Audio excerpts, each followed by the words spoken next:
I love horror, and I write scary stories, but I'm a skeptic, a strict rationalist through and through. I am not a believer.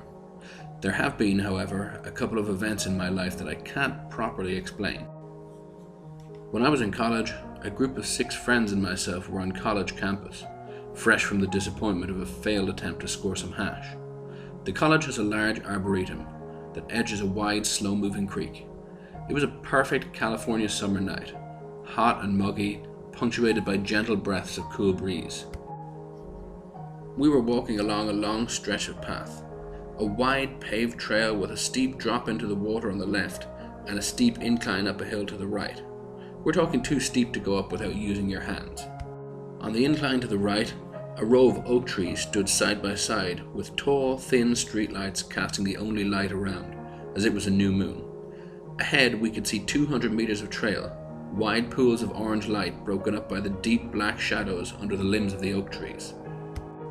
But the path was flat and straight, so although the areas beneath the trees were inky dark, you could see there was no one else ahead of us in the path.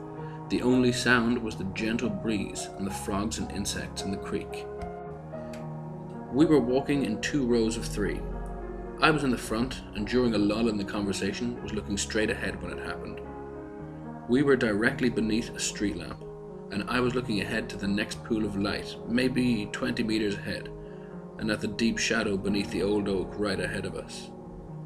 I had the strange sensation that the shadow was swirling slightly, and I remember feeling equal parts confusion and vertigo. In the space between a breath, the sensation passed, and there was now a man directly in front of me, 5 or 10 meters away. He was wearing only a pair of white jogging shorts and white running shoes. He was old, silver unkempt hair on his head and chest, and his skin was pale. He was looking ahead, seeming not to see us at all. It was such a jarring sensation, the suddenness of his appearance, that I'd only registered after another moment that he was making a great deal of noise, jogging towards us, panting and wheezing.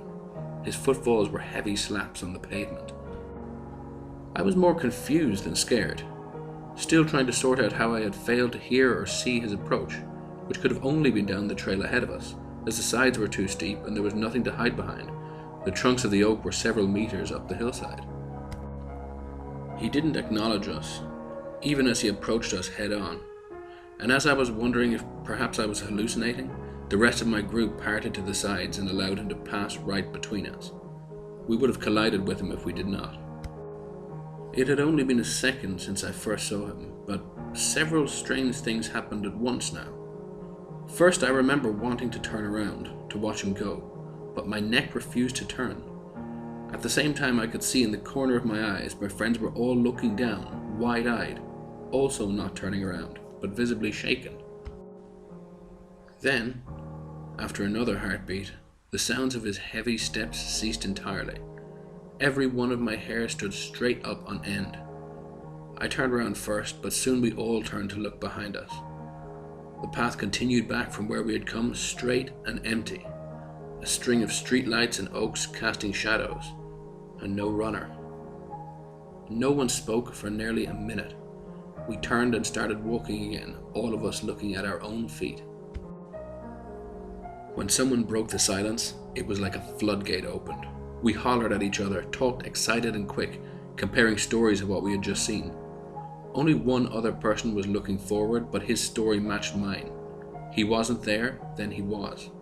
But we all heard him, the sudden sound and then the sudden cessation when he vanished, and then nothing behind us. One of us swore up and down that he had seen the man grab his chest, but no one else could confirm that. I wanted to go back, to run after him. Maybe he fell into the creek or collapsed on the hillside in the shadow. I was outvoted. We walked quickly for the car and proceeded to go home to get good and drunk. The next day, no one wanted to talk about it. Half of us wanted to find a good explanation, to blame confirmation bias for our matching stories, to find a good, rational answer. The others were plenty happy to leave it behind us, unspoken. I'm still a skeptic, but it stuck with me.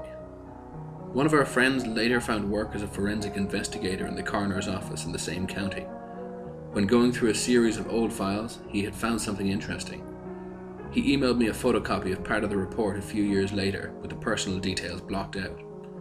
In the late 70s, a prominent professor had died of a heart attack in the Arboretum while jogging on a summer evening.